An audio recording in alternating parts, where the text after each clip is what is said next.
Hello everyone. Here is Jack, narrating the motion picture Batman. Matt Reeves' The Batman isn't a superhuman film. Not actually. Every one of the features are there: the Batmobile, the rough suit, the device's kindness of handy-dandy Steward Alfred. What's more, obviously, at the middle, is the caped crusader himself, agonizing, tortured, looking for his own kind of evening equity in a Gotham City that is spiraling into filth and rot. However, in Reeves' sure hands, everything is stunningly alive and new. As chief and co-essayist, he taken could appear to be a natural story and made it epic, even operatic. His Batman is more much the same as a coarse, 70s crime drama than a taking off and moving blockbuster. With its dynamic, eccentric activity, it brings to mind films like The Warriors, as well as one of the best of them all in the class, The French Connection. And with a progression of high-profile murders driving the plot, it once in a while feels as though the Zodiac executioner is threatening the residents of Gotham. But, in spite of these standards, this is undeniably a Matt Reeves film. He achieves here how he managed his grasping sections in the Planet of the Apes establishment, made a jolting, engaging scene, yet one that is grounded in genuine, profound stakes. This is a Batman film that is mindful of its own place inside mainstream society, however not in winking, meta style. Rather, it recognizes the comic book character's legend, just to look at it and re-evaluate it such that is both significant and trying.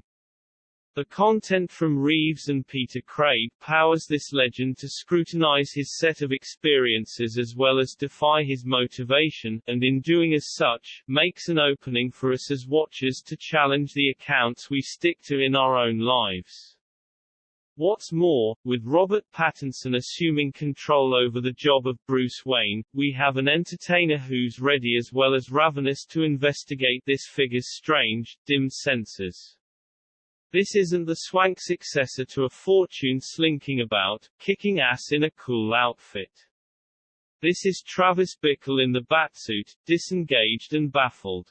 He's 2 years into his residency as Batman, following hoodlums from a lofty position in Wayne Pinnacle, an enlivened change from the standard spread of Wayne House, proposing a much more prominent segregation from society.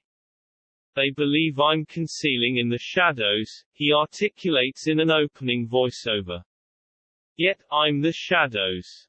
In the brutal light of day, Pattinson gives us hungover non-mainstream demigod flows. Yet, around evening time, you can see the rush he gets from dipping in and executing his form of retaliation, even underneath the strategic stuff and eye dark.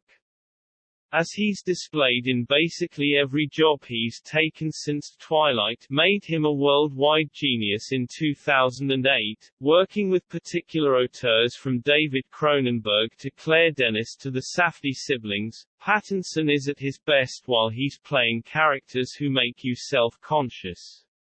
Significantly more than Christian Bundle in The Job, Pattinson is so gifted at making his lovely, rakish highlights appear disrupting.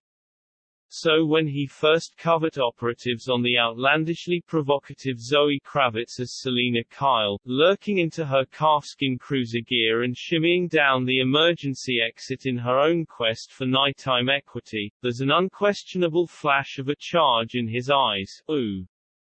She's an oddity like me. Pattinson and Kravitz have crazy science with one another.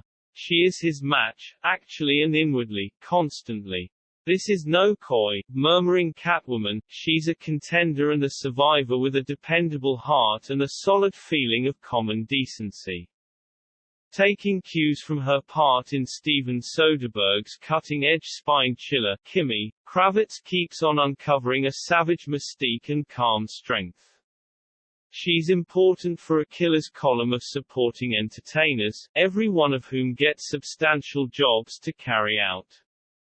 Jeffrey Wright is the interesting voice of vision and tolerability as the possible Chief Gordon. John Turturro is serene chilling as Kingpin Carmine Falcon. Andy Serkis, Caesar in Reeves' Chimps motion pictures, brings a fatherly insight and warmth as Alfred. Colin Farrell is totally unrecognizable as the unpleasant, awful Oswald Cobblepot, otherwise called the Penguin. Also, Paul Dano is absolutely unnerving as the Riddler, whose own drive for retribution gives the story spine. He takes to drastic courses of action here in a manner that is suggestive of his frightening work in There Will Be Blood.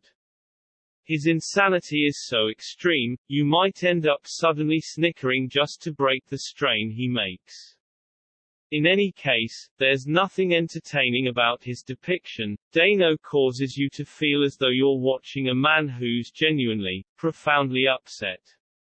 It is not necessarily the case that The BaTmAn is a killjoy, a long way from it. In spite of the overlong-running season of almost 3 hours, this is a film that is reliably instinctively grasping.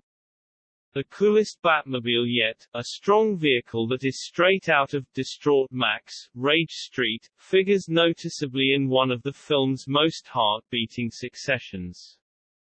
It's an intricate vehicle pursue and chain response crash finishing with a topsy-turvy shot of blazing rage that in a real sense made him extolled during my screening.